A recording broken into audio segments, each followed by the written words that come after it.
guys, so in our science lesson, we were looking at root system. And we look at two types of roots. Which do you think this is? This is the taproot, and this is the fibrous root.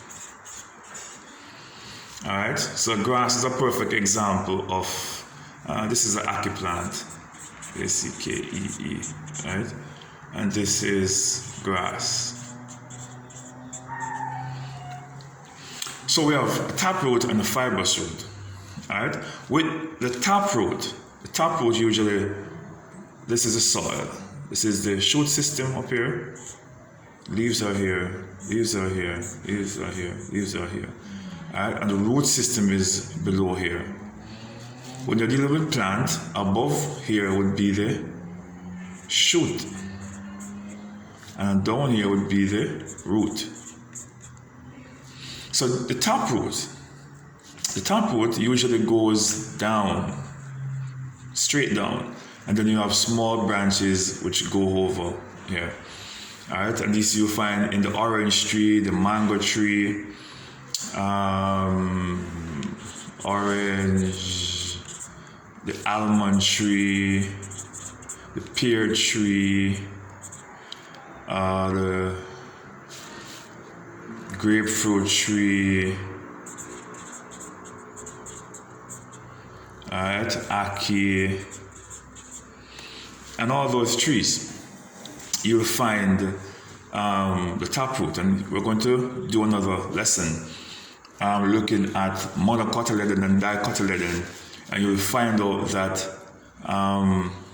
one of these usually have a particular design of leaf, and the other one usually have that design of leaf, right? You're going to find that the dicotyledon usually are taproot, and you'll find that monocotyledon are mostly fibrous root. The fibrous root, with the fibrous root now, you have the, alright, this would be the root system. So above here would be the shoot, down here would be the root. Alright, so with the fibrous root, you'll find them going across like that. So with fibrous root though, you'll find that there are disadvantages and advantages of both. The taproot is drought resistant. Drought resistant. Why is it drought resistant? It is drought resistant because this central root, which goes down into the ground, find water more easily during the dry season, the drought season, because it goes deeper. The taproot with the fibrous root, you'll find that the fibrous root, it grows faster. It grows faster because it absorbs more nutrients, right? The root does not go down. While the taproot is spending so much time going down first, the fibrous root just goes across and suck up all that nutrients in the soil, and it grows faster than the taproot. Some of the examples could be the coconut tree, of this banana tree, banana, all right, and we have grass, all right, and we have some vegetables as well, all right, not all. The carrot, someone was surprised that carrot has taproot. Yes, because the carrot goes down into the ground. It is a root. And the person was very surprised at that, right? But it is a root as well. So you find that the taproot is drought resistant. The fibrous root grows taller. All right? You're going to find those things happening.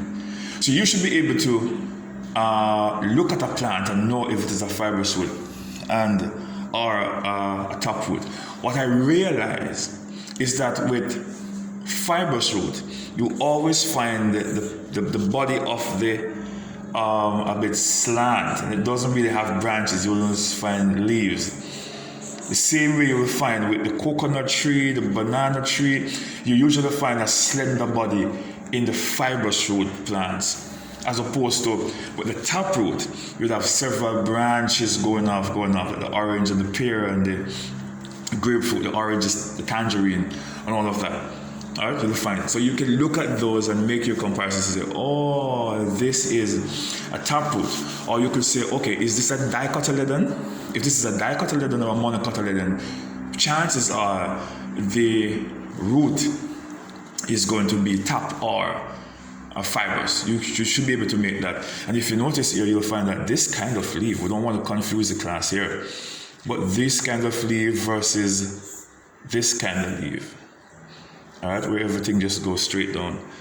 All right, you're gonna find that this type of leaf is usually a taproot, and this kind of leaf is usually a fibrous root. We're going to do a different lesson for monocotyledon and dicotyledon plant. We don't want to confuse this one. All right, but just giving a bit of information there. So with the taproot, it goes straight down. With the fibrous root, it usually branches off. There's no central root.